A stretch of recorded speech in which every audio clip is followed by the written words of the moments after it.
I wasn't ready for foster parenting. Nobody prepares you for what foster parenting actually feels like. You go through the classes, you check the boxes, you think you're ready. But then that first moment hits and everything changes. Welcome to the Foster Parent Blueprint. Real stories, real struggle, real laughter from the front lines of foster parenting. If you're a foster parent or just thinking about becoming one or just trying to survive this journey, this is for you.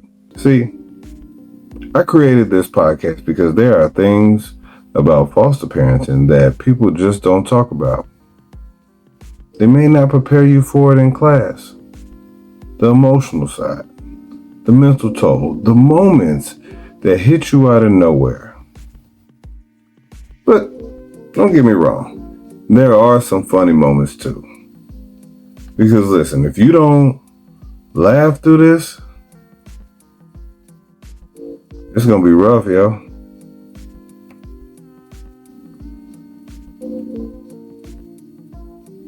But don't get me wrong, there's some funny moments too. Because sometimes you just gotta laugh just to get through it.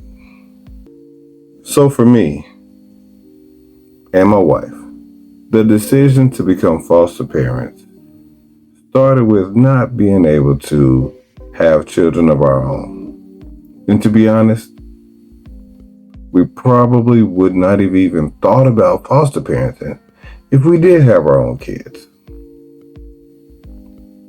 Now, honestly, I thought it would be about helping kids, making a difference, giving them a level of stability that they did not have. Don't get me wrong, that's part of it.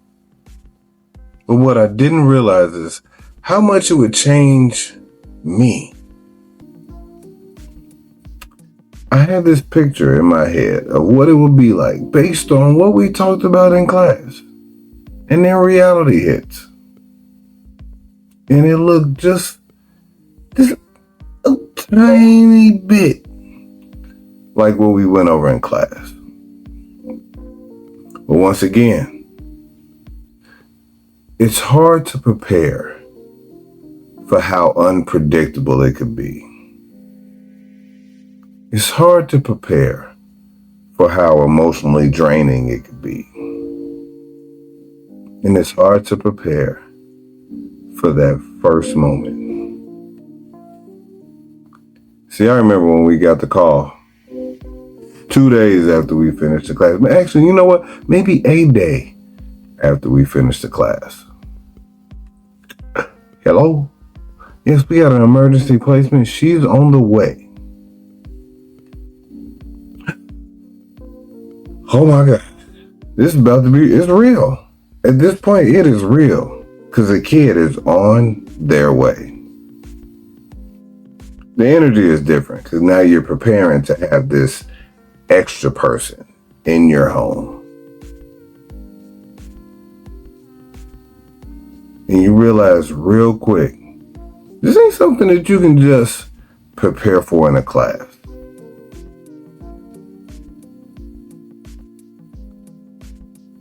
See, that next day,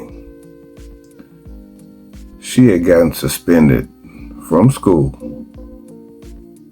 And on the way home, she decided to do the thing, to try it. As I'm driving on the highway, she put her foot on the headrest on my seat as I'm driving. So there's a shoe near my face while I'm driving on the highway. And in that moment right there,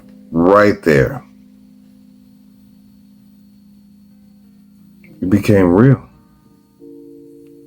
It became real because this is one of those things that you can feel it all into your soul, if you have never been tried by a kid in that way. And the first one you take in, they try you in that way. If you grew up in a way that you can tell a kid to do something and then it gets done. This is not that.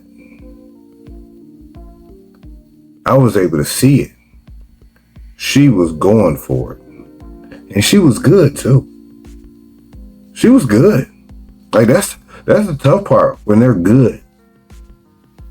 In my mind, it made sense to me why she had been in 9 homes in 2 years. But that's the sad reality of it.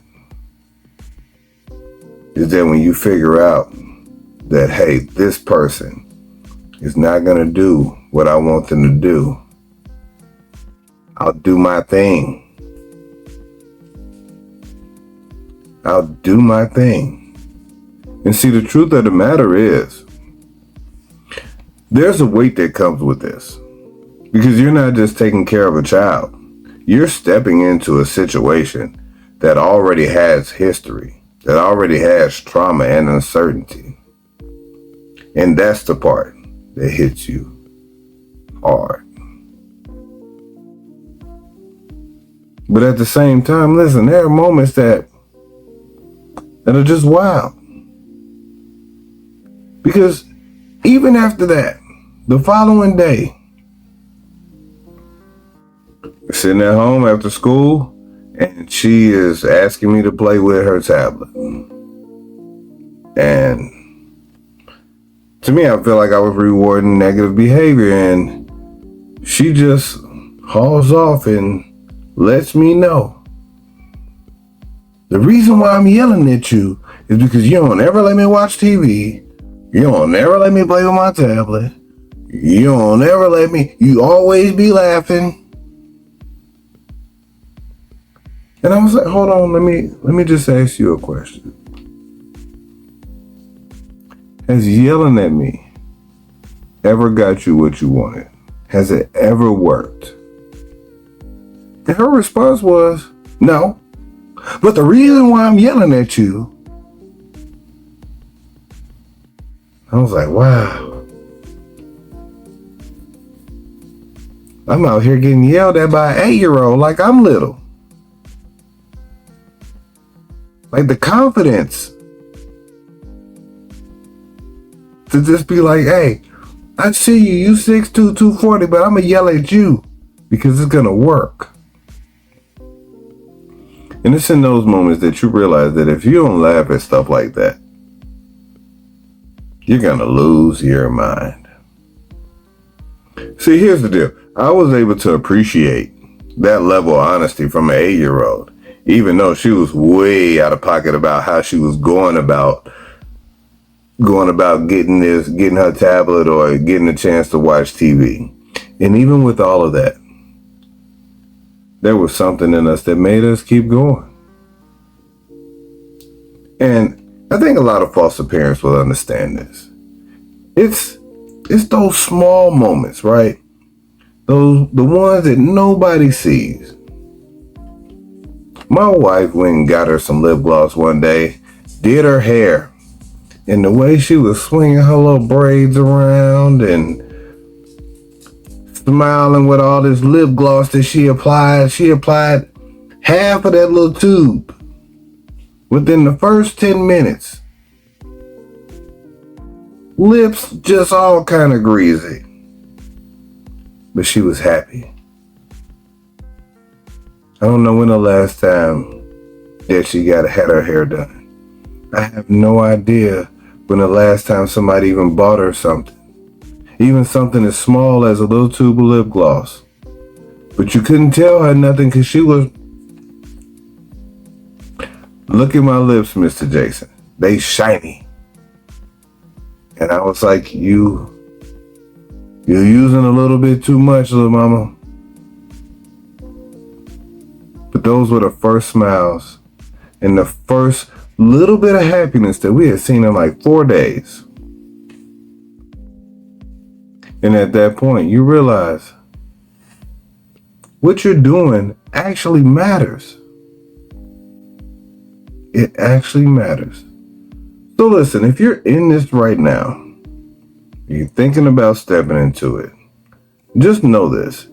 It is okay to feel overwhelmed.